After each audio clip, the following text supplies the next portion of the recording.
தேவர்கள் மகாவிஷ்ணுவிற்கும் பரமேஸ்வரனுக்கும் பலப்பரட்சை பார்க்க நினைத்தார்கள். அவர்களும் சரி என்று விளையாட்டாக உடன்பட்டு தனு யுத்தம் பண்ணி கொண்டார்கள். அப்போது மகாவிஷ்ணு சிவனுடைய வில்லை கொஞ்சம் சேதம் பண்ணிவிட்டார். கொஞ்சம் பின்னமாய் போன அந்த சிவதனுஷ் விதேக ராஜாக்கள் வம்சத்திலே வந்து கடைசியாக ஜனகரிடம் வந்தது. இதைத்தான் தனுர்பங்கம் என்று ராமர் உடைத்து சீதையை கல்யாணம் பண்ணி கொண்டார். தனுர்பங்கம் பண்ணின இடம் பீகாரில் தர்பங்கா என்னும் இடத்தில் இருக்கிறது.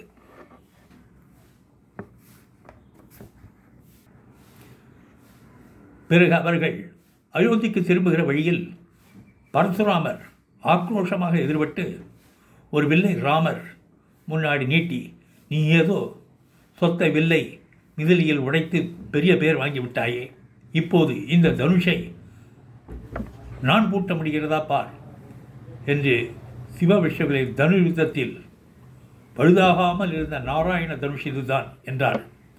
ராமர் அந்த தனுஷையும் அல்லாக்காக நான் பூட்டி பரசுராமனுடைய அவதார சக்தியையே அதற்கு லட்சியமாக வைத்து கிரகித்து கொண்டு விட்டார் என்று ராமாயணத்தில் வருகிறது.